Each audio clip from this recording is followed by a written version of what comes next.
Margaret sold herbs and medicines in a market stall, and it was there she met and fell in love with a drover.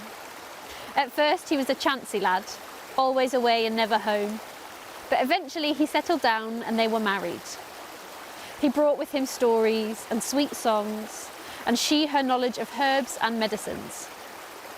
They were a fine couple, but they were never blessed with children, which had been Margaret's heart's desire. She so dearly longed to hold a newborn in her arms and taste the smell of it that she trained as a Howdie, a midwife. And perhaps because of her longing, she was exceptionally skilled at her craft, bringing many dozens of young ones into the world. Her skills were known for miles around, and the knocker on her door was seldom still. Time went on, and eventually her bones began to ache, and she settled for a life sitting by the fire.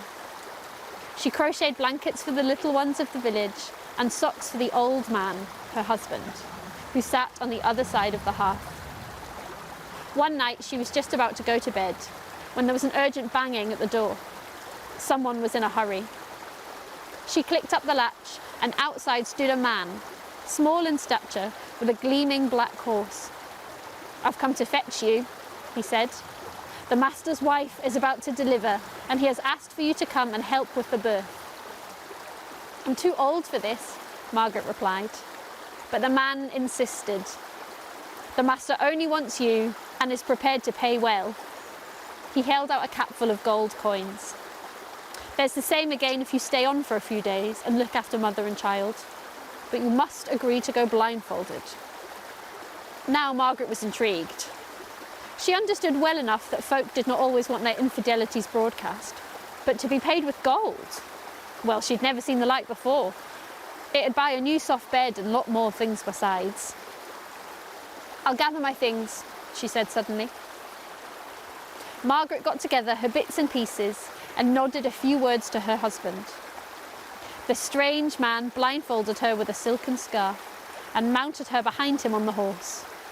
They rode out of Elsdon, and she guessed by the movement of the horse that they took the track along the ridge of hills toward Otterburn. She knew the place well. She had gathered herbs in nearly every nook and dell. Eventually, the horse came to a halt. Her blindfold was removed, and she stood in front of a grand house on a hill. She looked around in the darkness. She seemed to know the place, but the dwelling? How was it she had never noticed such a fine house before? The man took her inside, where she was met by an old woman, who led her along a corridor with plush carpets and framed pictures on the wall. They came to the room where the soon-to-be mother lay on a four-poster bed. The Howdie had to stop herself from gasping at the fine drapes, the satin carpets, and the warm fire burning in the corner. She smiled at the young woman lying on the bed, who was already in labour, laid out her bits and pieces and set to work. The birth went without a hitch, and the following morning, as she was holding the small child, the old woman came in and thanked her profusely. She then looked Margaret in the face and begged her one more favour. "Please," she said, handing over a small wooden box, "rub this ointment on the child's eyes. Our family has a problem, and it needs treating twice a day, but the medicine is strong. So whatever you do, don't allow it to touch your own eyes." She paused a moment and said, "It will do you no good." Margaret nodded, intrigued as to what the ointment was. She sniffed it, but the scent was foreign to her nose. She did as she was instructed for the next few days, and all was well, until one morning when she was applying the ointment, the baby kicked its little toe into her left eye. Without thinking, she rubbed it with her ointment-covered finger. She gasped. She rubbed the eye again. She couldn't believe what she saw.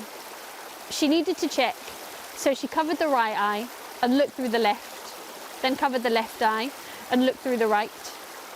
Through the right eye, her normal eye, she saw a beautiful house with paintings on the wall and soft carpets on the floor. But through her left eye, the poked one, she saw a damp cave with moss on the floor and a patchwork of mould and fungi on the walls. Through her right eye, She saw a 4-poster bed with fine linen. Through her left, a bed of hay and leaves. Through her right, a beautiful young woman lay on the bed. Through her left, a translucent being with intense green eyes. Through her right eye, she was holding a human baby. Through her left, she was holding a thing from another world. Beautiful, yes, but strange and haunting. So that's why they didn't want me to rub the ointment, she thought to herself. They're fairy folk, and it enables me to see through their enchantment. She bit her lip to stop herself from screaming. She knew she must go now, but leave calmly so that they did not guess. She handed the child to the mother. She is fine now. I have been here long enough and must go back to my husband. Thank you, and be careful, said the young mother. The old woman got up from the corner and nodded. You are free to go. You have done well, she said, and tipped a capful of shining gold and then another into Margaret's bag. The old woman showed Margaret to the door, which to her right eye was solid wood, but to her left a worn-out skin. Outside, with her left eye, she glimpsed a circle of stones. Fordon Hill, she muttered to herself. Then the blindfold was tied around her once more, and she was ridden home. Her husband had told her the old stories of the fairy folk of Fordon Hill with a twinkle in his eye. He hadn't believed them. She told nobody of her experience. She was frightened people would laugh at her. But the gold, what would she do with the gold? It was a while before she had the courage to spend it. She walked to the market in Rothbury, where she had a fine day, buying all sorts of things she had never dreamed of having before. Then there was a bit of a disturbance in one corner. People started complaining about their goods going missing. She looked over, and there was a woman, small in stature, reaching up and taking rounds of cheese, cream, and pats of butter off the stallholders' tables. Nobody seemed to notice her. Margaret shouted, "Hey you! Thief! I can see you!" The woman turned around, and Margaret found herself looking into the face of the old woman from the house on the hill. "Which eye can you see me with?" said the old fairy woman. "This one," Margaret said, pointing to her left without thinking. "That eye has seen enough," came the reply, and the woman moved right up close to her and thrust her long fingernail into Margaret's left eye. It went blind immediately.